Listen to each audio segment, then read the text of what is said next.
क्या बिहार में सचमुच जंगल राज आ गया है या फिर तेजस्वी के बढ़ते हुए कद और महागठबंधन के एकजुटता के कारण कई खबरें और सोशल साइट्स पर बीजेपी से लेकर और भी बीजेपी से जुड़ी हुई मानसिकता के लोगों ने इसे जंगल राज करार दिया है।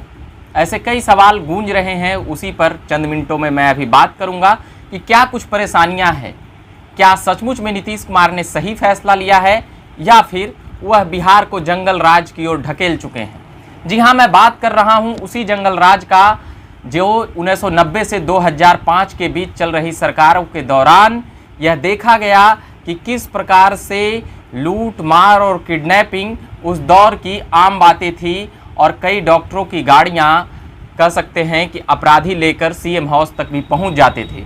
यह उस दौर की बातें थी, मगर अब यह इस दौर की बातें हैं। तेजस्वी यादव ने अपने भाषणों में भी कई बार यह कहते हुए नजर आए हैं कि जो पहले हो चुका है उसके लिए अगर हो सके तो उन बातों को छोड़ दें, माफ़ करें और अब नए दौर में सबका साथ, सबका विकास और एक साथ सबको लाने की भी बातें वह कर चुके थे।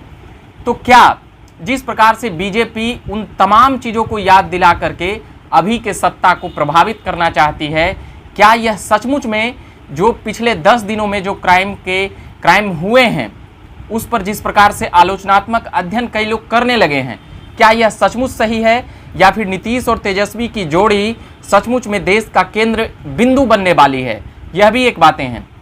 तो आप अगर 10 दिनों पहले जाएंगे तो यह पता चलेगा कि एनडीए की सरकार में भी, यानी बीजेपी जब सरकार में शामिल थी तब भी मर्डर इसी प्रकार से हो रहे थे और लूट मार छीन झपट के आंकड़े तब भी नहीं रुके थे। वह आंकड़े आज भी मौजूद हैं। मगर बीजेपी नेताओं ने जिस प्रकार से जंगल राज का हवाला दिया है वह इशारा करता है कि वह तेजस्वी यादव के बढ़ते हुए कद से घबरा गए हैं।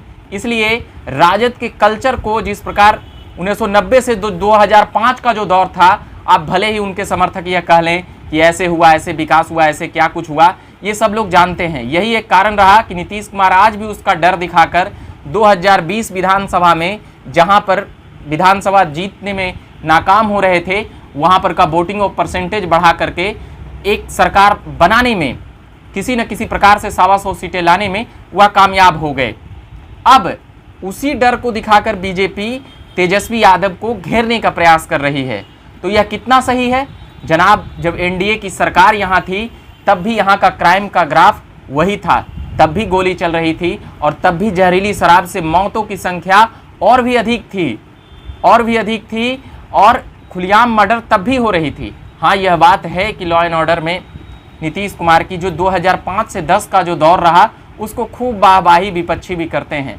जब आरजेडी विपक्ष में थी तब भी उस सरकार की तारीफ करती थी और भी जो तमाम पार्टियां जो अलग अलग आलोचना करती है वह तब भी उस दौर की तारीफ करते हैं। मगर क्या तेजस्वी यादव यानी आरजेडी के साथ गठबंधन के साथ ही बिहार में क्राइम का ग्राफ बढ़ा या फिर बीजेपी जो कह रही है उसमें सही है? इसे आप भी कमेंट बॉक्स में देकर जवाब को बताएं। बीजेपी जब सरकार में थी तब भी लूट और मार हो रही थी और खुलेआम गोली से मर्डर हो रही थी, इसमें कोई शक नहीं है। तब भी क्राइम का ग्राफ यही था।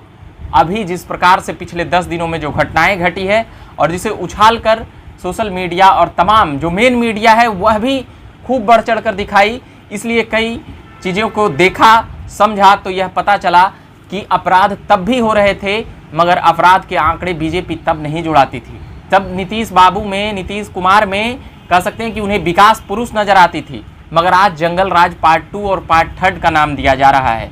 आप भी जवाब दें और हम भी समझें कि क्या सचमुच बीजेपी सच बोल रही है या झूठ बोल रही है, उसकी भी बातों पर लोगों को पता चले कि क्या जंगल राज का नाम लेकर डर दिखाकर फिर से वही करने वाले हैं। तो ये बता दें कि तेजस्वी का बढ़ता हुआ बिहार में कद और नीतीश कुमार ने आगे आने वाले नेतृत्व को लेकर तेजस्वी यादव को जिस प्रकार से नेता माने हैं, बीजेपी इन बातों से घबरा गई है।